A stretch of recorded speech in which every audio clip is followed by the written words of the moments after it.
Hey, what is up everybody, and welcome to a episode review on episode 56 of Dragon Ball Super. This is gonna be my first review, so please forgive me if I forget to mention something. But yeah, let's get right into it. So the first half of the episode starts off with Goku, Vegeta, and Trunks going to the future, as we saw in last week's episode, like at the end. And Goku gets mistaken for Black, and this is gonna be happening like twice this episode actually. So yeah, I mean, he looks like the bad guy in the future and no one really knows Goku. So then we find out that Trunks is kind of a well-known hero, like for the soldiers, for the resistance. And yeah, they praise him a lot, and Trunks then sees Mai's head and immediately finds out that she's still alive by the and he gets told that by the soldier. So then, in the next picture, in the next segment, I mean, it looks like Trunks having a boner or something.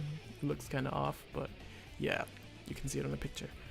So then, Mai shows them the new base, where we see a flashback of Black destroying the old base. And afterwards, there's a little kid, like a cute scene because Mai was crying and she gave her a napkin, it was really cute. And then Goku, being Goku, just goes up and says, "Yo!" And yeah, the kid gets scared, as I said, he gets mistaken for Black again. Like, yeah, can you blame these people? No, you can't. And then Vegeta actually having a kind of big moment for his character, I think. But I do know that I think, he just pops out a capsule in which there is a lot of food, and the people just are really happy, obviously, because they don't have any food there and literally like have to eat dog food. And then we actually see someone that we know from our timeline, which is Yajirobe. Like, how are you still alive, bro? How is Korin dead but you're still alive? But anyway, his fat ass is of course sitting there eating like a madman. And yeah, he thought that Goku was dead. Like he told him that Goku was dead, and seemed really surprised with Black and Goku being there, but like he kind of knew that Black is not Goku, unlike the other people, which is kind of weird if you think like, why didn't you just tell these people, these soldiers? But whatever. So then, the next segment is coming in, and Trunks wanted to fight Black. He's just staying there and saying, "I have to defeat him. It is my timeline. It is my future. I have to take care of it." In which Vegeta responds and says, "You have that girl. It's not your job. You have to watch after her and stuff." And again, just real big development in Vegeta's character if you think where he started and where he is now. It's just cool. Also, Vegeta said if anything bad happens, he could just go back to the past, which is interesting. And I can't really give you any answers because I'm kind of confused by this myself with time traveling and stuff. It gets kind of complicated, yeah. So then, the second half starts off with Black talking about his goals, which are the punishment of humans, and just load of bullcrap, really sounding like Zamasu at this point, like with his all justice mumbling and shit. So then Black meets the crew, and Vegeta turns Super Saiyan Blue immediately, like being pissed, being Vegeta. You guys know Vegeta, you know how he rocks, how he handles things. And Black seems very pleased and confident, or even ballsy, I'd say, like really overconfident. And Vegeta charges him instantly, like he's pissed. You know he's pissed. I mean, his wife died in his timeline, and you know how much Bulma means to Vegeta. So then everyone's just like thinking, yeah, this guy's done. This guy's over with. But Black's not even taking any damage from Super Saiyan Blue Vegeta, and Black is in base form. Like, what? How much Zenkai boost did you get from last time? It's kinda insane.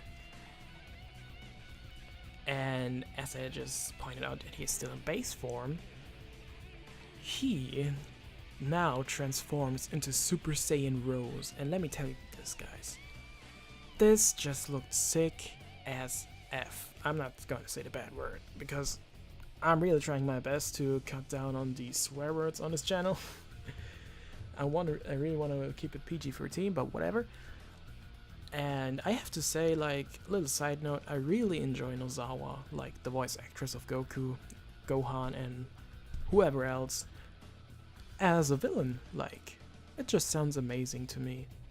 It's really fitting.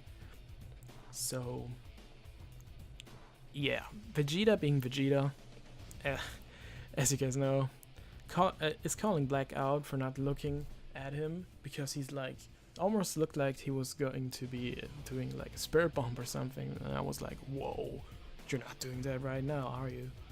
But no, he was just looking upwards and holding his hands up randomly for whatever reason.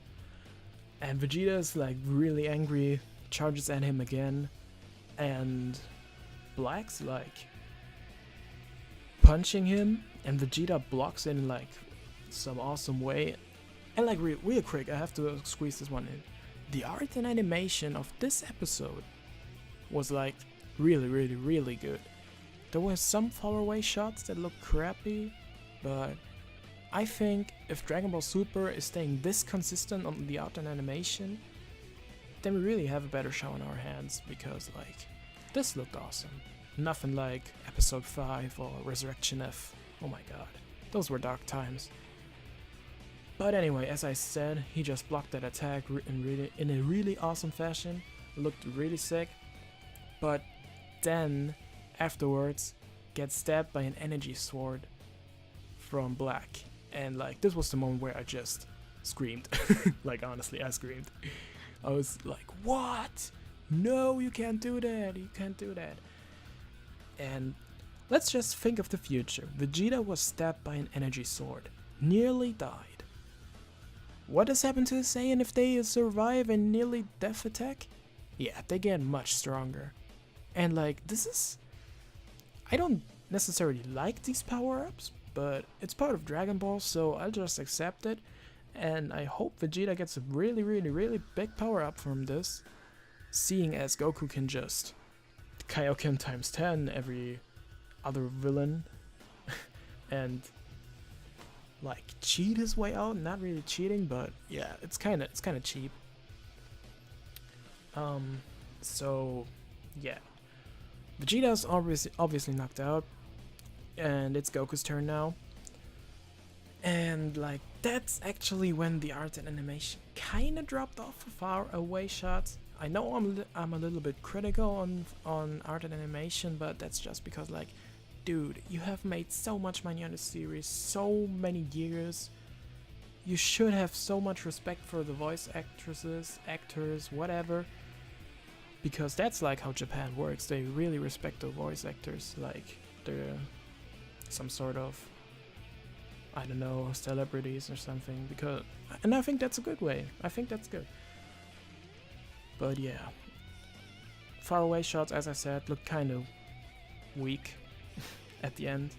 And like, there was a little segment where Black still had that energy sword out and was just talking to Goku and like swung his hand up and stuff, but that looked really bad, but whatever. And afterwards, Black is charging a purplish Kamehameha, which is like, normally it's only black with a little bit of yellow outside, but it was purple this time a little bit because of his aura, I guess. But then, the big moment we all waited for, and we have seen in Dragon Ball Heroes, he gets interrupted by the one and only Zamasu. Who would have thought that these guys are connected? Like, it was kind of a giveaway, but yeah. So, he then comes down in this like godly fashion with all these fancy lights behind him and stuff coming from heavens. It was like really weird. And yeah, he just says, as promised, I'm here to kill you, Goku. And that's where the episode ends. So overall, art looked good, animation was good. Story-wise, this episode was really good. And we finally had some blood. Yes, Dragon Ball getting serious again, finally. I mean, it's not that it's not serious, but The thing is, it kind of bugs me if they take some really hard punches and don't bleed. It just takes away from the strength of the punch, I guess. So I'd give this episode an 8.5 out of 10. Not quite the 9, and 10 is like for the best of the best, which this wasn't. It was a very good episode, definitely like top 5 or top 3, whatever. But the art and animation dropped off towards the end, so I'd give it an 8.5 out of 10. But anyways, if you enjoyed this review, if you want to see more reviews, let me know in the comments down below, and I'll be sure to post some more. Maybe even every Sunday. I have to like think about this much more, because this is supposed to be a Dragon Ball channel and not only a Dokkan Battle channel, which was my starting series, which I did since day one. But Dokkan Battle videos are not going anywhere, so don't worry about that, guys. And yeah, I guess leave a comment down below, tell me what you thought of this episode, and just tell me any of your theories and predictions. I really want to know what you guys think. And yeah, until next time, guys, see ya.